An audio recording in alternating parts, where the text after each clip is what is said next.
Las pasadas décadas eran mucho más aún, pero ha ido disminuyendo, lamentablemente, eh, con la aparición del VIH y luego con el SIDA, nuevamente se han ido incrementando los casos de tuberculosis. No había tratamiento, es muy difícil tratar la tuberculosis, entonces acá vemos, por ejemplo, ya se conoce esta enfermedad desde hace varios años o siglos atrás. Acá tenemos, por ejemplo, un niño egipcio que ha muerto hace 2700 años, probablemente con tuberculosis, vean la caquexia, solamente pie y hueso. En la Edad Media igual, o sea, si alguien tenía algún tipo de enfermedad por Mycobacterium tuberculosis, bueno, no se podía hacer nada. Lo único que era rezar como se ve acá, ¿no? En la Edad Moderna ya ha habido una máxima incidencia por tuberculosis, aproximadamente, vean, de 500 a 900 por 100.000 habitantes, y es muy alto. Y los hospitales normalmente se construían en las partes altas de las ciudades para que haya mayor ventilación y demás. Y es en la edad contemporánea donde Roberto Koch, en 1882, ha descubierto lo que es la vacuna, ABCG, ¿no? Vacuna de Calmette-Guerin, 1925. Y desde ahí ya se ha ido viendo lo que es, qué medicamentos se puede utilizar para combatir la tuberculosis. Y el primer medicamento que se ha descubierto era el PAS, el ácido para-aminosalicílico. En enero de 1944 están los investigadores Schwarzman y Schatz trabajando en la Universidad de Utrecht. Vamos a ver cómo ha sido la evolución de los fármacos antituberculosos. Estas diapositivas es de la doctora Muñoz, que está muy resumido y va muy práctico a lo que es el tema. Vamos, acá arriba tenemos, por ejemplo, los medicamentos de primera elección. Son los que se deberían de utilizar y los que sí siguen utilizando según recomendaciones de la OMS. Y los de acá abajo son aquellos de segunda línea. Son los que se pueden utilizar en aquellos que tienen fracaso con los de la primera línea o presentan resistencia o multiresistencia a los medicamentos. Ahí veamos, por ejemplo, el primero, 1948, el ácido para-aminosalicílico. Posteriormente, un aminoglucósido que viene, la streptomicina. Entonces, entre los de primera línea tenemos a la streptomicina, a la isoniazida, a la piracinamida, al etambutol y a la rifampicina. Estos 5 medicamentos que se deben de utilizar como primera línea. Y los de segunda línea, en caso de que fracasen estos de primera o tengan resistencia, como actualmente hay. Tenemos al ácido para-aminosalicílico, tenemos a la cicloserina, tenemos a la kanamicina, a la etionamida, a la capreomicina. La kanamicina y la capreomicina se dan por vía intravenosa. Tenemos una quinolona, que es la ofloxacino. La amicacina es otro aminoglucósido. Levofloxacino, que es una quinolona fluorada. Una quinolona de cuarta generación, que es el moxifloxacino.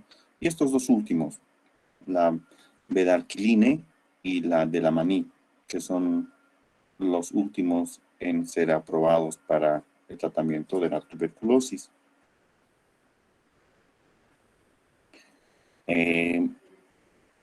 Para tratar la enfermedad anteriormente solamente se daba un medicamento. He empezado con la streptomicina, pero no daba muy buenos resultados. Y porque los pacientes llegaban a presentar resistencia. Posteriormente se han ido uniendo más fármacos, el ácido para-aminosalicílico, streptomicina y isoniazida, ¿sí? Pero con eso se ha mejorado bastante, pero igual han visto que han salido resistencia. El tratamiento con los primeros medicamentos es bastante largo, eran bastante largos, ¿no? Eran meses, a veces años, ¿no? Entonces, es hasta más o menos 1970 donde ya se ha indicado que tiene que ser el tratamiento entre varios medicamentos. Asociación de drogas, por eso es que se utiliza la isoniazida, rifampicina, etambutol, streptomicina. Y actualmente, desde 1980, el tratamiento, como también está la norma nacional, es de 6 meses, ¿no? Con isoniazida, rifampicina, streptomicina y piracinamida. Estas son sus abreviaciones. H-isoniazida, R-rifampicina, E-etambutol, Z-piracinamida. Y actualmente se sigue. El mecanismo de acción de cada uno de ellos es el siguiente. Vamos a ser un poquito más detallados acá. Todos van a actuar, algunos, los más importantes, sobre la pared celular de la micobacteria a nivel de la lisis de los ácidos micólicos, que es parte integrante de la pared celular. Y sobre ese nivel van a actuar, por ejemplo, la isoniazida, la cicloserina, el etambutol y la etionamida. Estos 4 medicamentos actúan sobre eso, sobre la síntesis de la pared celular.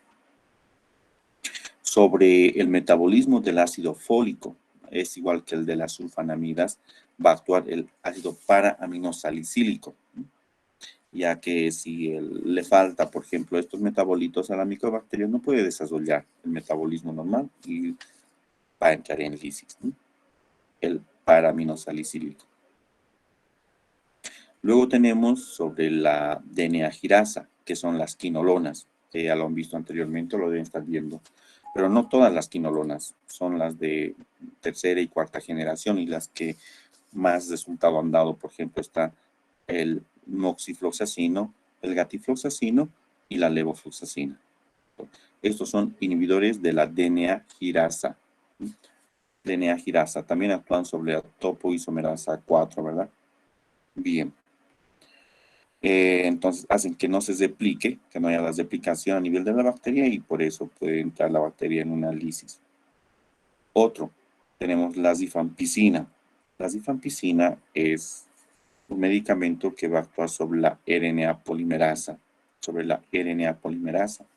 lo que hace que no haya también la división celular. Entonces, la bacteria va a inactivarse. Sobre la síntesis proteica, ya hemos visto algunos medicamentos que pueden actuar como antituberculosos. Tenemos entre ellos a la streptomicina, a la amikacina y a la kanamicina, además de la capreomicina. Estos se pueden dar por vía intravenosa. La mayoría de estos son intravenosos, ¿no? Que van a actuar a nivel de la síntesis proteica en la unidad 30S. Estos medicamentos, solo estos. Los otros no han dado muy buen resultado. Y algunos macrólidos, sobre la unidad 50S, que se utilizan muchas veces como tercera línea. Tenemos también aquellos que van a ir sobre la inhibición de la síntesis de energía. Entre ellos vamos a tener, por ejemplo, a la piracinamida. Y van a ir, sobre esto también actúan lo que es estos dos, los que hemos visto los últimos, el dalamanid y el bedalquilin. El bedalquilin va a actuar sobre la pared celular y el dalamanid va a actuar sobre la ATP, sobre la síntesis de energía o la producción de energía. Ahora, para ir viendo cada uno de ellos, para el tratamiento de la tuberculosis siempre es necesaria la asociación de fármacos. No puede darse un solo tratamiento o dos, siempre tienen que ser 4 o más. El tiempo puede ser de 6 meses, puede ser de 9 o puede ser de 12 meses, dependiendo qué tipo de afección o qué tipo de tuberculosis tenga. Y la administración es en una sola toma y bajo observación directa. Esto sí, ustedes van a ir al centro de salud, es lo que se hace, se anota y se le da, es la enfermera la que le da en un vasito de agua al paciente y después hace seguimiento, si está tomando o no está tomando. ¿El problema cuál es? Y esto quiero que comprendan antes de revisar los fármacos. La resistencia en tuberculosis es cromosómica, definitiva e irreversible. Se hacen varios estudios, ¿no? Lo que se quiere es disminuir el tiempo de tratamiento porque 6 meses es nomás un lapso prolongado, ¿no? Entonces, el problema es que varios de los medicamentos tienden a crear resistencia y normalmente es por mutaciones espontáneas en genes específicos, ¿no? Y ese es el problema. ¿Y por qué se da en asociación? Vamos a ver enseguida. Este cuadro, por ejemplo, lo que nos muestra es los mutantes resistentes, ¿no? Exponencialmente, por ejemplo, la isoniazida 10 a la 5 y 10 a la 6 va a haber mutantes resistentes. El que menos produce, por ejemplo, es la cifampicina, 10 a la 7, 10 a la 8. O sea, que hay un mutante por cada 10 a la 7 o 10 a la 8 bacilos. Un mutante. Entonces, y entre todos estos, la isoniazida, cifampicina, streptamicina, tambutor, piracinamida y quinolonas, y es esto, estos dos son los que no queremos que tengan resistencia, tanto la isoniazida como la cifampicina. ¿Por qué?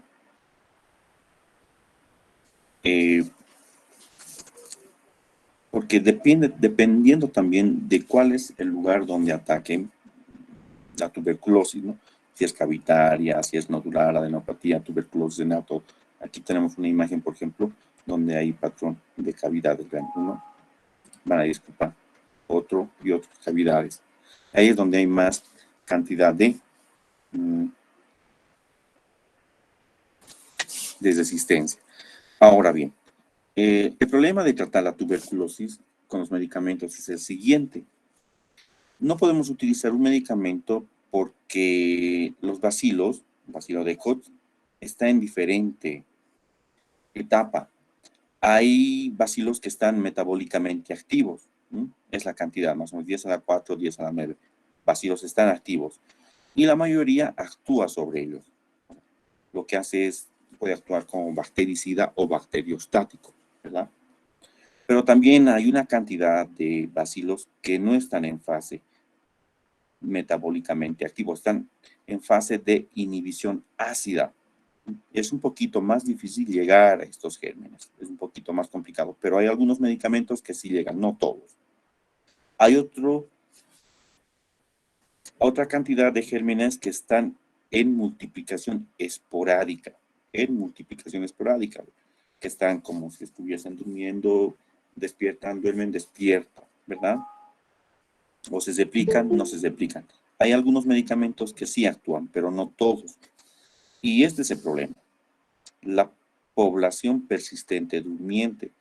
La mayoría de los medicamentos antituberculosos que hemos visto no logran inactivar o llegar a esta población. No logran. Entonces, ¿cuál es el problema? Que una vez que pasan los 6 meses, a veces continúan con la infección, ¿verdad? Y se debe a esto. O que una vez que se curan, ¿no? Que se curan, que ya no hay baciloscopía positiva, al año, a los 2 años, vuelven a recaer y nuevamente tienen la enfermedad. ¿Y a qué se debe eso? A que esta población persistente durmiente despierta y nuevamente se inicia la infección.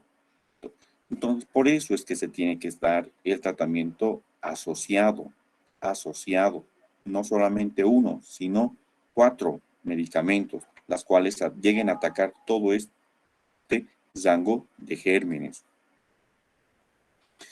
Y vamos a ver, por ejemplo, los primeros,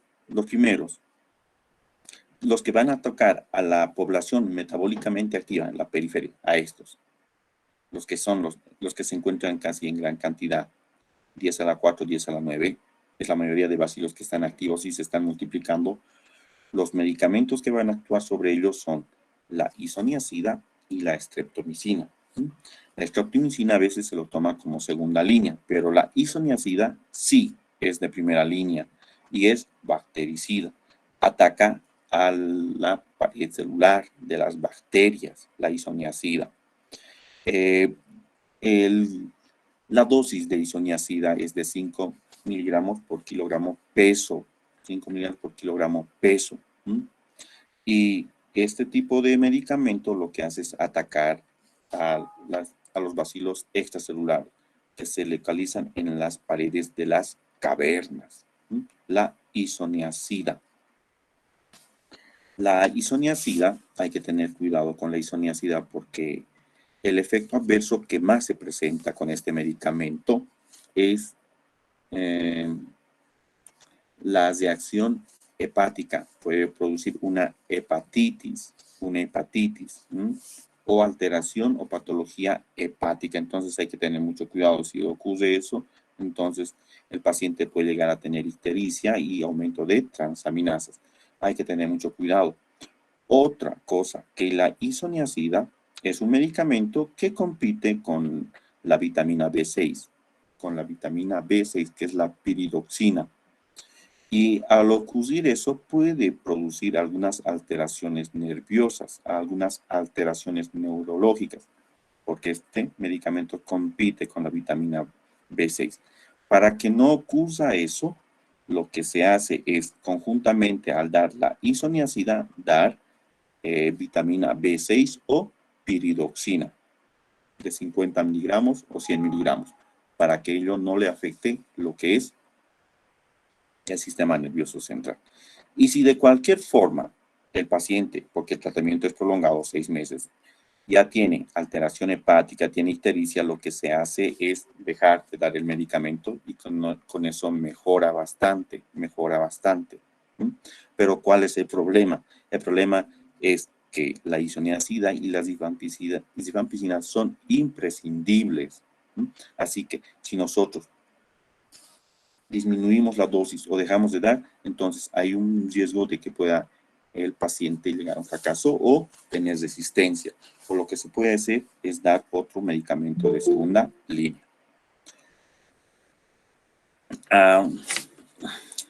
Vamos a ir sobre las poblaciones, sobre los gérmenes en fase de inhibición ácida. ¿Quién actúa sobre eso? Y sobre eso va a actuar la piracinamida. La piracinamida, que hemos dicho que actúa a nivel de la obtención de energía de la micobacteria. Ahora, la dosis de piracinamida es de 20 a 30 está en algunos textos, pero en el ministerio está de 25 miligramos por kilogramo peso. Este va a actuar a nivel intracelular. Entonces hace que el bacilo no tenga actividad metabólica importante con la piracinamida. El efecto adverso al utilizar la piracinamida, que es un medicamento también de primera línea, al igual que la isoniazida, porque actúa sobre la población en fase de inhibición ácida, es que puede provocar igual una hepatitis o una hepatopatía. Esta hepatopatía es un poco más grave que la que se pueda producir con la isoniazida. Entonces, muchas veces puede llegarse a tener consecuencias fatales con la piracinamida. O sea, hay que tener mucho cuidado en eso, ¿verdad? Y la otra, el otro efecto adverso que podemos presentar o que puede llegar a tener la piracinamida es la formación de gota de cristales de urato monosódico. ¿Por qué? Porque la piracinamida se elimina en gran parte por vía renal, al igual que la isoniazida, ¿sí? Pero también se elimina por vía intestinal, pero especialmente por vía renal, y puede llegar a producir gota. Entonces hay que tener mucho cuidado con eso. Pero como ustedes ven, también es un medicamento muy importante porque actúa a nivel de la población en fase de inhibición ácida. Vamos a ir a la tercera, vamos a ir más atrás, aquí, sobre los gérmenes en multiplicación esporádica, quienes actúan sobre ellos. Y sobre ellos va a actuar especialmente la rifampicina y la piracinamida. Ya hemos hablado de la piracinamida, vamos a hablar de la rifampicina. La rifampicina, la dosis que se da es por kilogramo peso es de 10 miligramos por kilogramo peso. La rifampicina. El mecanismo de acción ya saben que es actuar sobre la RNA polimerasa para que no haya división del bacilo y esta no pueda desarrollarse. No da tantas alteraciones hepáticas la rifampicina, puede verse, pero no son leves. Lo que sí pueden verse alteraciones son otros órganos, alteraciones del corazón, alteraciones a nivel de los glóbulos rojos, glóbulos blancos, y como también se dan por vía oral, porque los tres que hemos visto se dan por vía oral, pueden presentar, por ejemplo, alteraciones, náuseas, vómitos o dolor abdominal. Entonces, la rifampicina es un medicamento que se utiliza bastante conjuntamente con la isoniazida. La isoniazida y la rifampicina no solamente ingresan en el primer ciclo, en los dos ciclos, o sea, la isoniazida y la rifampicina se dan los 6 meses. Por eso hay que tener mucho cuidado y hay que ver esto. Algo que no es dentro de lo que es tuberculosis, pero la rifampicina se utiliza también como profilaxis contra la meningitis. Es bastante utilizado. Si hay personas, por ejemplo, o niños, esto se da en escuelas, cuando un niño tiene signos y síntomas de meningitis, lo que se hace en salud pública es ir a ese lugar y a todos los compañeros y a todos los niños y a los que han estado en contacto, darles rifampicina. ¿Por qué? Porque actúa a nivel de aquellos agentes etiológicos que puedan dar, por ejemplo, meningitis, ¿no?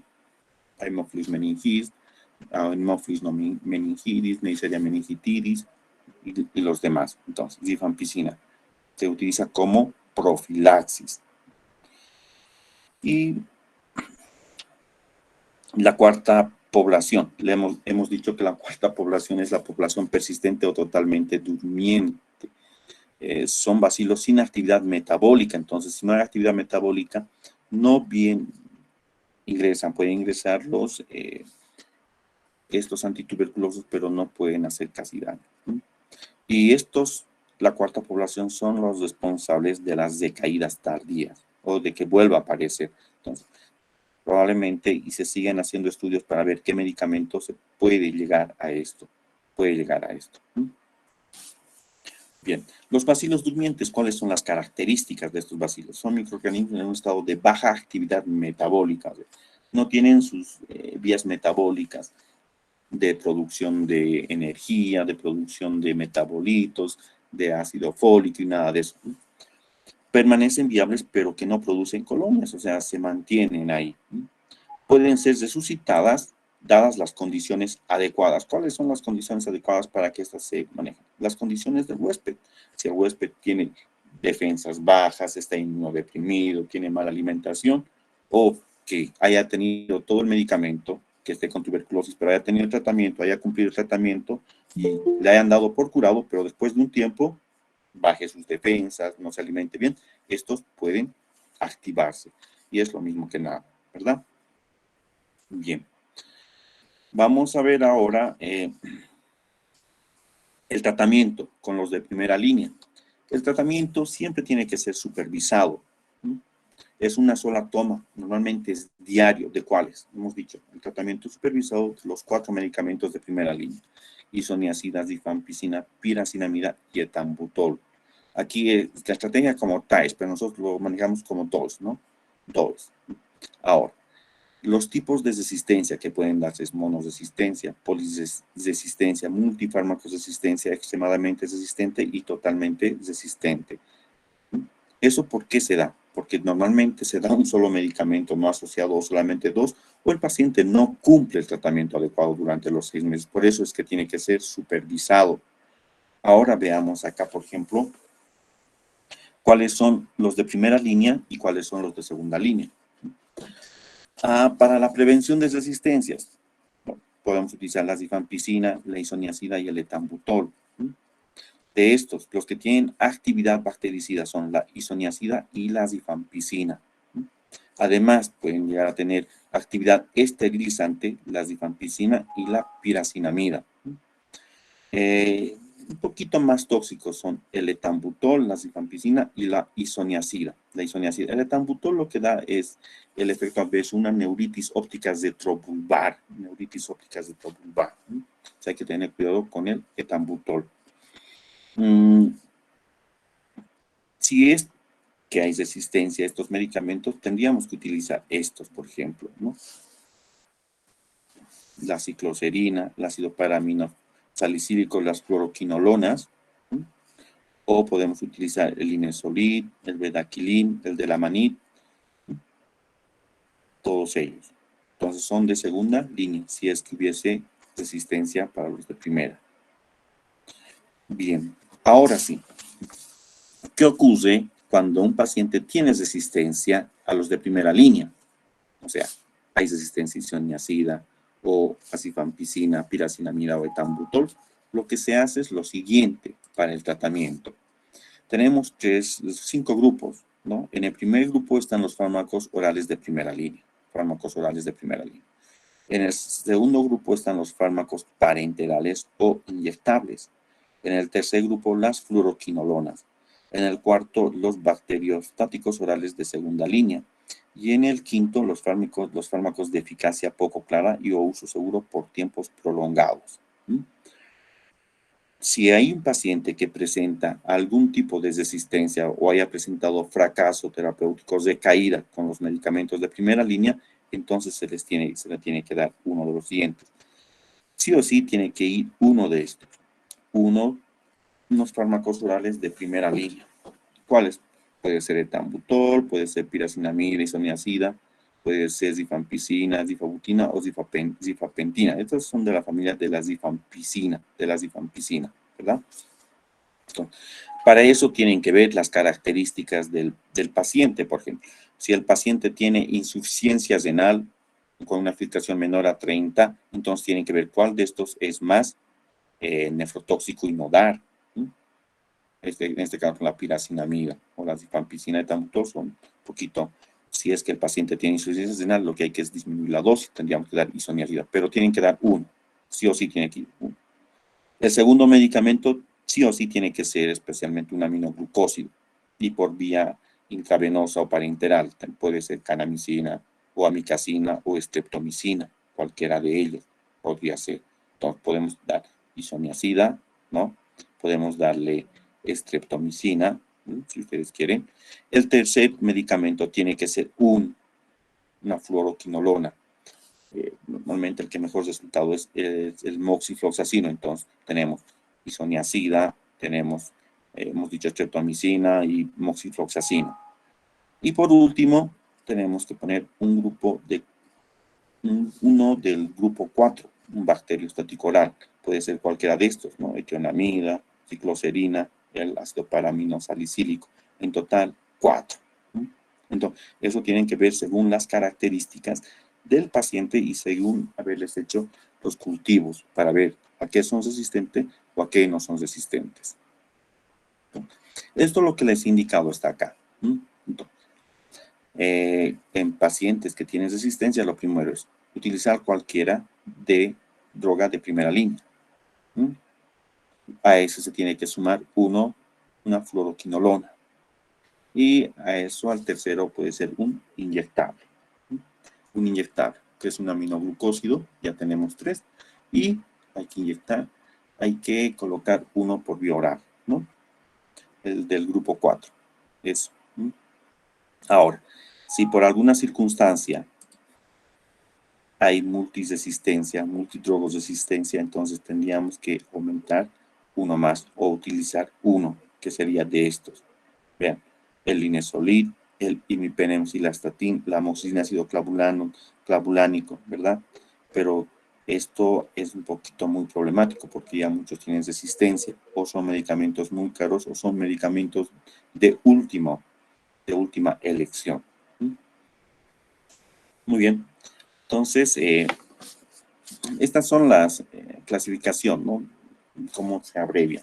Vamos a cerrar esto. Y voy a presentar lo que dice la norma.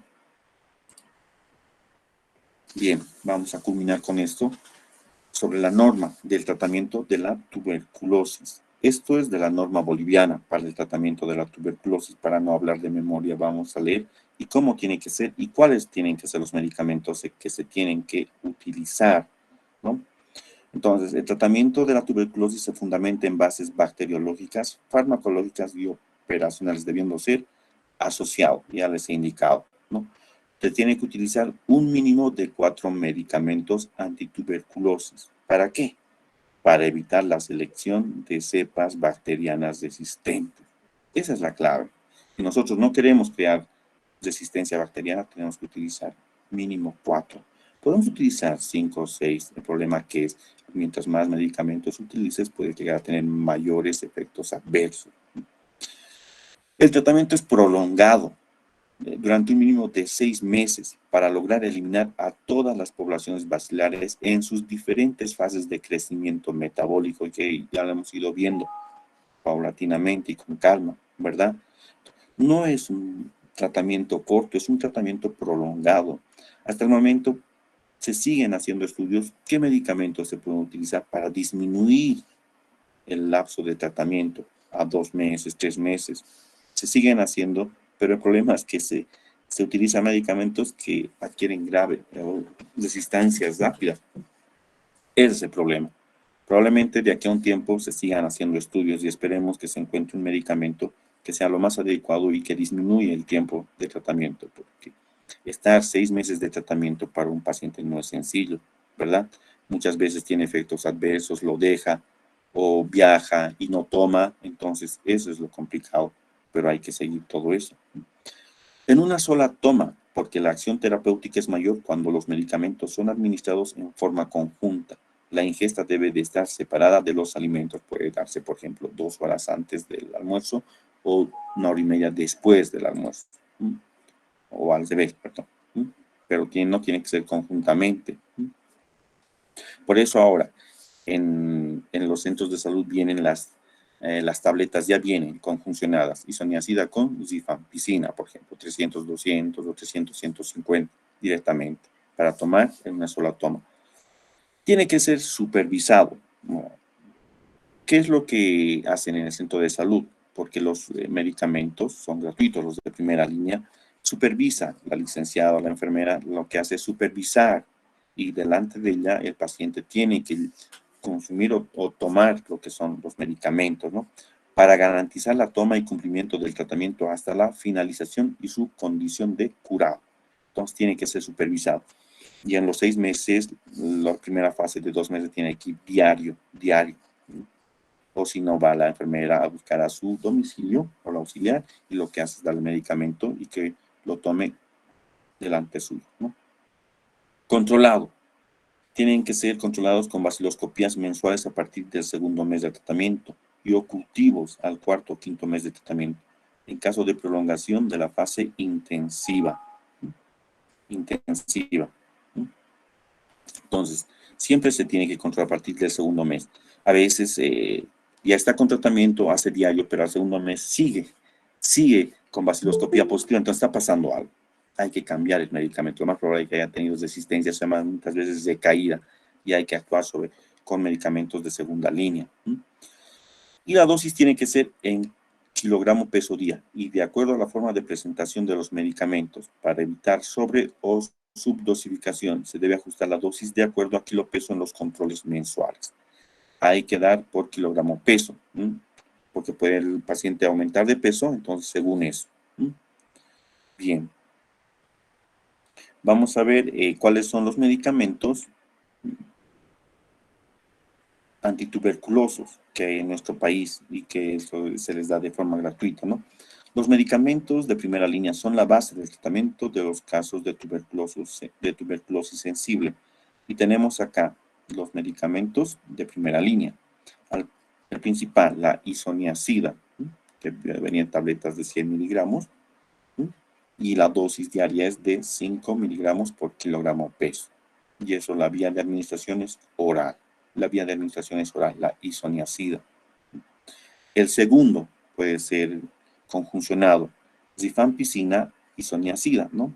Rifampicina, isoniazida, rifampicina que viene de 300 y la isoniazida de 150 en una sola dosis, ¿no? La rifampicina es de 10 miligramos por kilogramo peso. 10 miligramos kilogramo peso. La isoniazida ya saben, es de 5. Normalmente siempre les preguntan eso cuando van en visitas médicas. Dosis de los medicamentos antituberculosos, ¿verdad? Entonces, y por vía oral. El etambutol viene en una sola tableta. es de 400 miligramos y la dosis diaria es de 15 miligramos por kilogramo peso. 15 miligramos por kilogramo peso, que también es por vía oral. Y finalmente tenemos la piracinamida, que viene en tabletas de 500 y se tiene que dar por 25 miligramos por kilogramo peso. 25 miligramos por kilogramo peso. En los textos ustedes van a ver siempre esta piracinamida de 20 a 30 miligramos por kilogramo peso. Etambutol está de 10 a 25, de 10 a 20 miligramos por kilogramo peso. Pero de la isoniazida y rifampicina siempre se van a mantener esos, ¿no? La streptomicina, ese sí se da por vía intramuscular, ¿sí?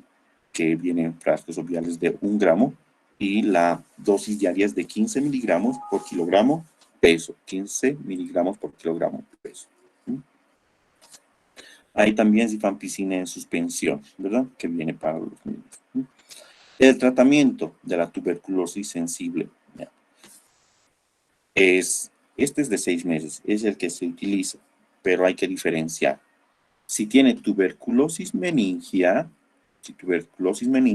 el tratamiento no es de 6 meses, es de 12 meses, 9 a 12 meses.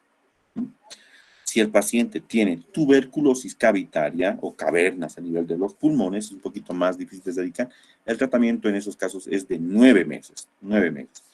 Y en la tuberculosis pulmonar o extrapulmonar, en la mayoría de los casos, es de 6 meses, ¿no? Con una fase intensiva que es de 2 meses, que son 52 dosis diarias, ¿sí?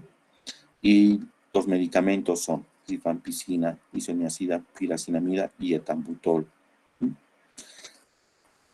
Los siguientes 4 meses solamente son los medicamentos, 4 meses, ¿sí? Y igual tienen que ser a diario. ¿Cuáles son? La rifampicina y la isoniazida. Por eso la rifampicina y la isoniazida son medicamentos que se tienen que no haya resistencia, ¿verdad? Y por eso hay que conocer los efectos adversos, hemos dicho, de estos medicamentos. ¿En qué casos? Esto es, en casos nuevos de tuberculosis pulmonar y extrapulmonar, niños y adultos, ¿no? Pacientes previamente tratados con resultado de GeneXpert sensible a rifampicina. Es un método de diagnóstico del GeneXpert a nivel molecular, ¿no? U otro método rápido similar, ¿no? La administración tiene que ser diaria, una sola toma, el tratamiento directamente observado, el DOTS, ¿no? Por el personal de salud, y tiene que ser de lunes a sábado. Bien, entonces, con eso vamos a culminar lo que son los antituberculosos. He tratado de ser lo más práctico, lo que se va a utilizar, no yéndome tanto a la teoría, sino lo que se hace en nuestro medio y lo que está en la normativa del Ministerio de Salud. Si alguno tiene alguna consulta, alguna pregunta, me la hace conocer, por favor.